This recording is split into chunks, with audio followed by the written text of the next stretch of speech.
Welcome to another episode of Booth Banter, where we chat to Australia's top venue owners, managers and operators about the hospitality industry. Today we have a very special guest, Nick Jones, the owner of Yah Yah's in Fitzroy, an absolute staple of the Melbourne clubbing scene. Nick, thanks for joining us today. Pleasure.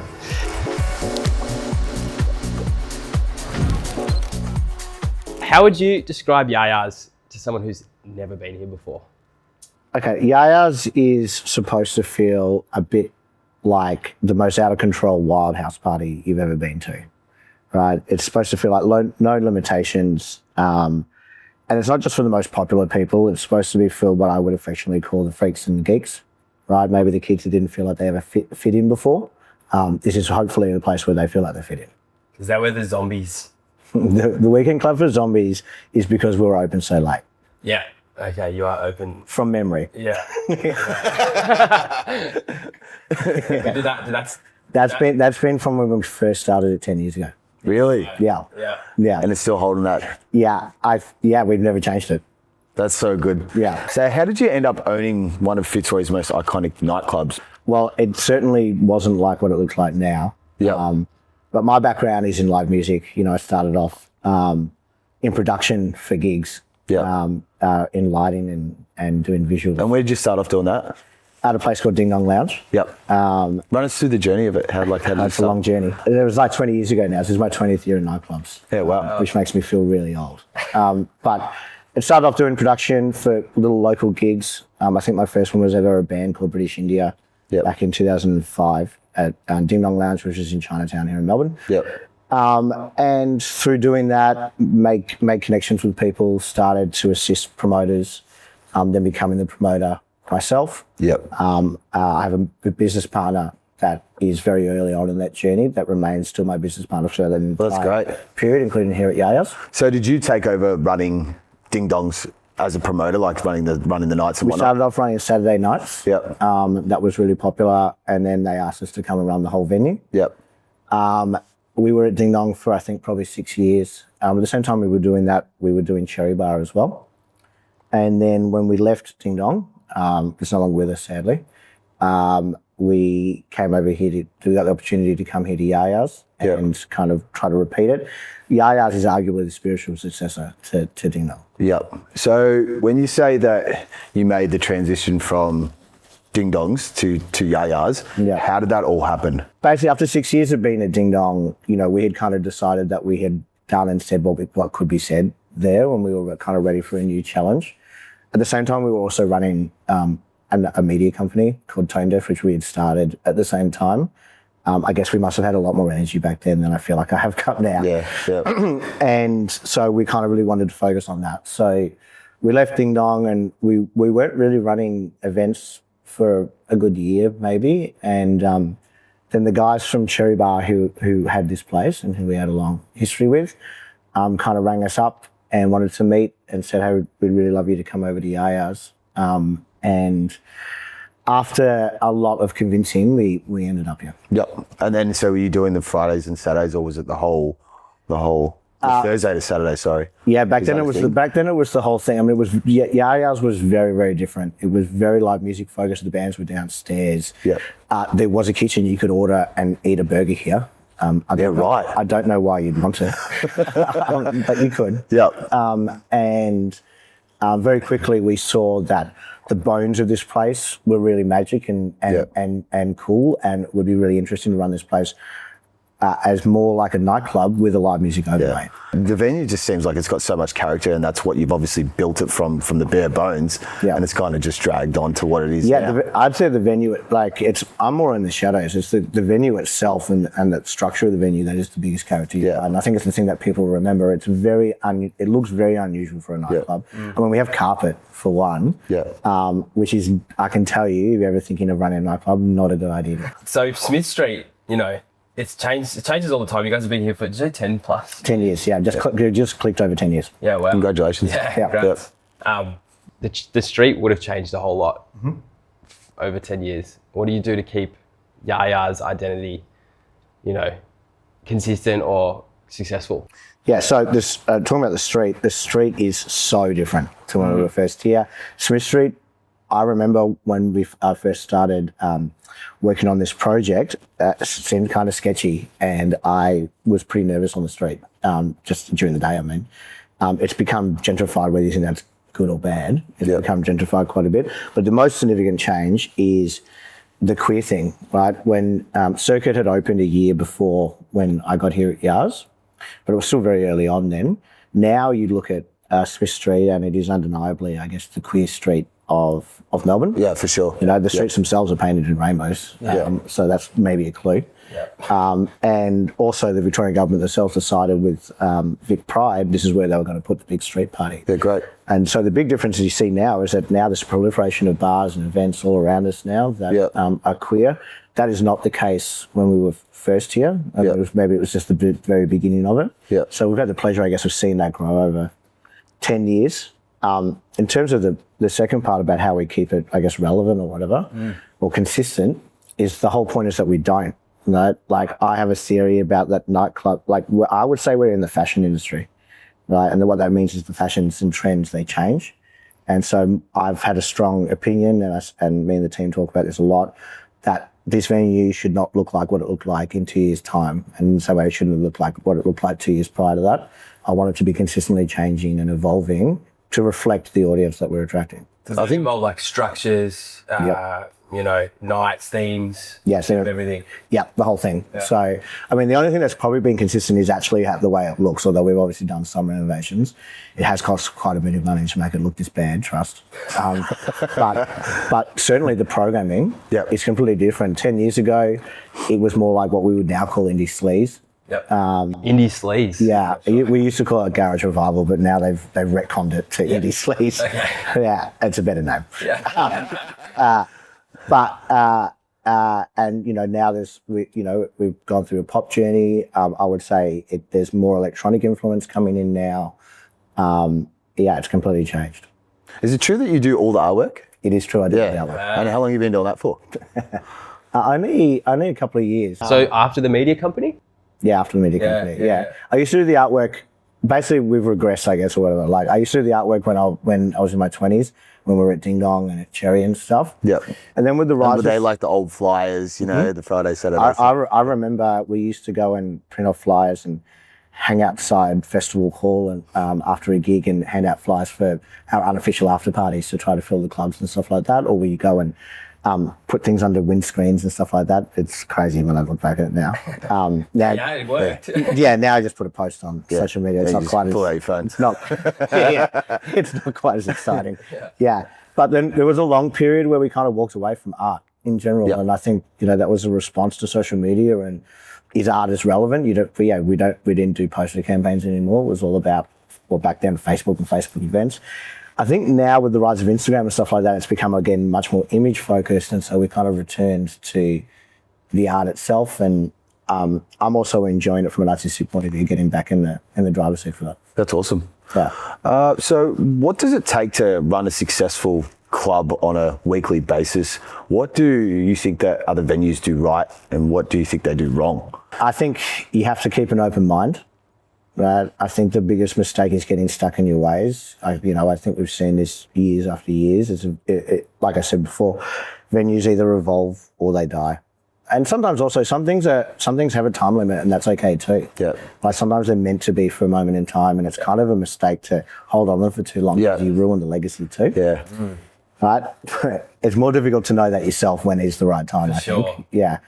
But I think the venues that are constantly pushing the envelope, right, and in terms of trying new things, that's what it takes. It's a very exhausting process. And I also think there's a lot of ego in this industry, but those egos tend to be the ones that it's like they burn bright and then they disappear. Yeah. Right. So removing that in some regard. At the end of the day, I always say it's not about me, right? Like these kids are not coming here for me, right? It's about them, right? It's about what they want and what's going to show them a good time. Like, I'm just the one who helps facilitate it. It's not really about me though, is it? Just because I like something doesn't mean I presume that everyone else is going to like it. Yeah. You are, I'm assuming you are pretty involved in the week-to-week programming and the music. You mentioned a couple of times how important is that to keep the club moving? I would say I spend at least half my week on that. Right, yeah. On the programming, mostly around the event conceptualization. Yeah. So on Fridays here, for example, we have a different theme every Friday. Wow. There's about 8 to 10 of them that I repeat, but I'm consistently trying to add new ones. And when you say by theme, like, is it decor? Like, is it? Yeah, well, decor's part of it. Yep. So every Friday we completely transform the club with decor. Wow. Based on that theme. Yep. We have a 2010s pop party, for example. We also have like a 2000s music party. We have an emo night. We have a hip hop night. We're about to launch a Latin music Latin? night. Yeah. We have a rave. There's a whole lot of them, right? And I spend most of my week trying to. It's not just me. I have a really great team around me, and it's a very collaborative, creative process that we have. Usually the creative process will start. I spend a lot of time in the club, and most of the time I spend standing at the end of the bar talking to people, because I'm trying to pick their brain, because of course they're our target audience. And often they will give me ideas that will then spark a concept, and then in collaboration with the rest of the team, we will then kind of hone that concept, and then I'll go back to the public for some feedback before I go and actually announce it. That's usually our process. You just mentioned you are in the venue at the end of the bar most weekends, all the time. Is it hard to balance a normal life? Well, I mean, you don't really have a normal life, do you? Normal life. Yeah, This is my all life. in. Yeah. Especially after 20 years. Yeah. Yeah, I don't know what else I would be employable for at this point. I always say that, hospitality is a lifestyle, not a job. I think so too. And I will tell you, it doesn't really feel like a job for me. I mean, why would it stand at the end of the bar and having drinks? There's a lot more to it than that, though. There is a lot more to it than that. But even when I'm in the grunt of it, like, I wake up, it's the first thing I start doing. Maybe I'm a workaholic, I don't know. But, like, I just love it and I really enjoy it.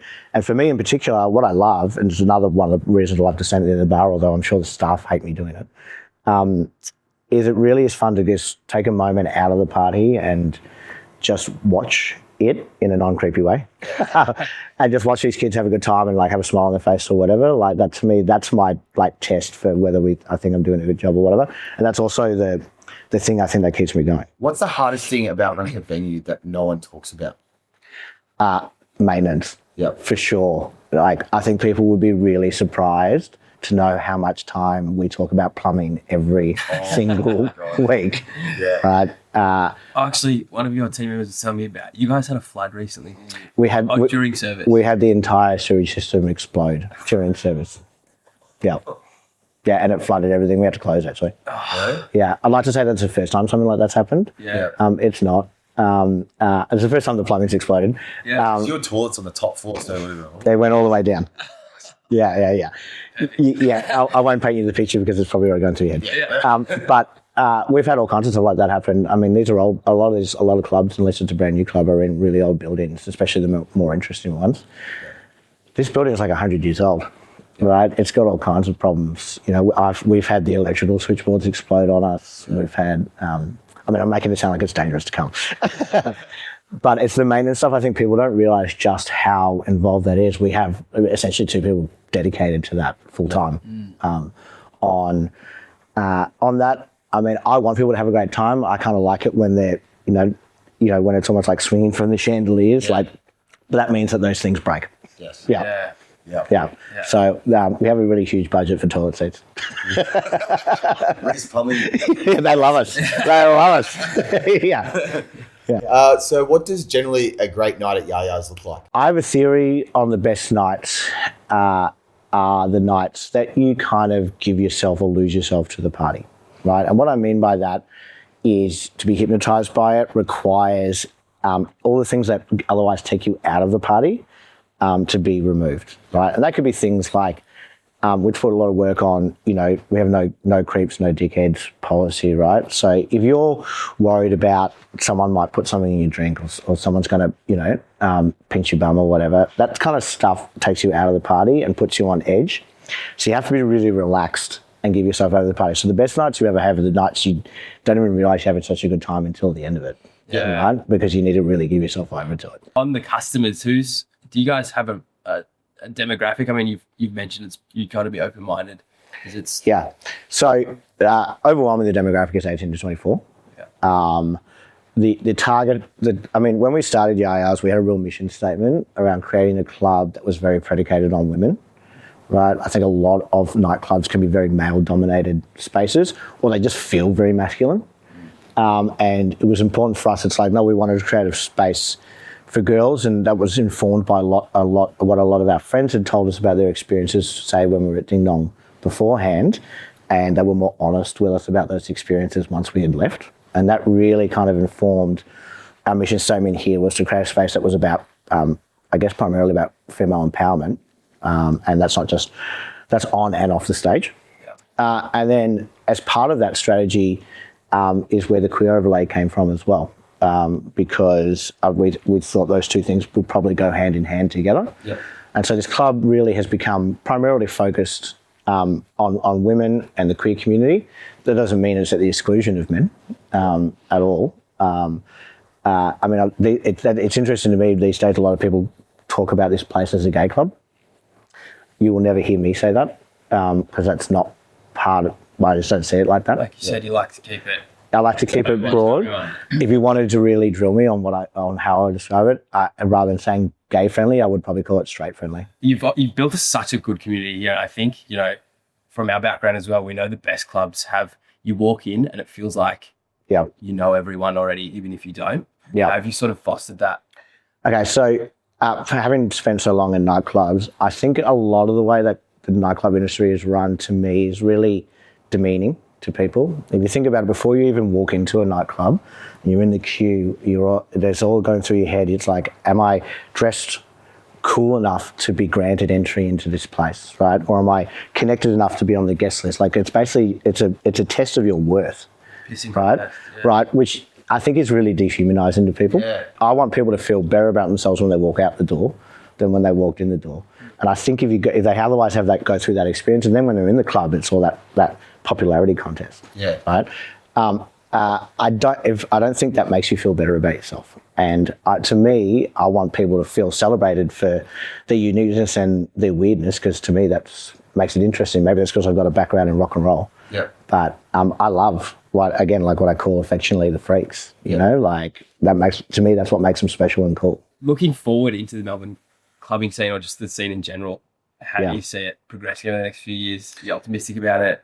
I think there's a lot of headwinds at the moment. Live music has really taken a battering. The grassroots live music has really taken a battering, particularly since COVID, whether that's connected with 2 years of bands not gigging together. It's probably had some of an impact. But I also think the change in the way that people consume music with the rise of streaming services and Triple J's basically complete destruction in terms of listenership. Triple J was obviously a huge supporter of Australian music as part of their mandate. Streaming services are not required with quotas or with that same mandate. So we've really seen the platform go. I recall not that long, 10 years ago, a band would get a spot rotation on Triple J, and a band we'd never heard of, and we could sell 400 tickets to that band the next week simply for that spot rotation on Triple J. Right. No one, even us, had ever heard of. How does that happen now? Well, it just doesn't. And so the live music has a lot of headwinds, because how is it being fostered from that smaller group to getting bigger? And we're also seeing changes with Gen Z in particular with drinking culture. Drinking culture has completely changed. If I wanted to be selfish from a business point of view, I would say that's a bad thing. Yeah. Probably from a health point of view, it's a better thing. Yeah. As a millennial, we really drank like we hated ourselves, right? These kids probably have a healthier relationship with alcohol in that sense, but the byproduct of that is that's how these places are actually paid for. Yep. So I think if that trend continues, there's going to be some questions I think all of us venue operators have to ask about. Okay, how can we still derive the revenue to run these places if we're going to have a good time if they're drinking not as much? And I don't know if any of us have quite the answer for that yet. No. Like you said, it's evolve or do or die. Yeah. Yeah, I hope we're not going to have to sell matcha lattes or something. Do you have a night at Yah Yah's you'll never forget, and can you tell us the story? There's going to be one. Yeah, there has to be. We have a lot of the RuPaul's Drag Race girls come in here when they're on tour. have a party. They're some of my favourite nights, not because they're necessarily on stage performing, but very because they're not in full regalia, just dancing with everyone else on the dance floor. That to me feels really magic, and people don't really harass them either, right? Everyone just wants to have a good time with them. That to me are some of my favourite magic times. But there was a particularly really loose night, and I'm not really sure how exactly this started, but someone grabbed like a mask from behind the bar or something and put it on. It was a punter, and put it on and just started and grabbed one of the fake plants that's part of the decor and just started like they were a ringleader parading around the dance floor. Anyway, very quickly, the entire dance floor became one long conga line. They were going around or up and down the stairs as a conga. It's the craziest thing I've ever seen in my life. Yeah. And so, of course, we joined them. It was so random. Yeah. So that remains a really fond memory. That's hilarious. Yeah. The whole venue was doing a conga for this mystery man in a mask. Yeah. I like to wrap these up with one piece of advice for someone thinking about opening or running or moving up in a venue, looking to maybe take a leadership position or something like that in hospitality. What would you give them? My advice would be to really think about why you want to do it, right? And what I mean by that is I think you should stay grounded in trying to achieve a bigger picture than just selling drinks or just bums on seats, as we would call it.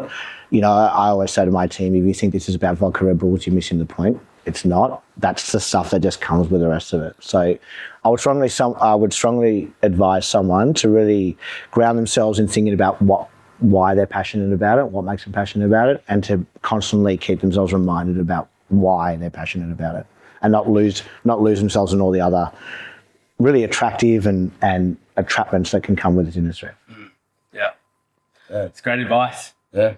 Well, thank you so much. Thank you for having me. We love working with you. Yeah, likewise. Likewise. Yeah. Cheers. Oh. Cheers.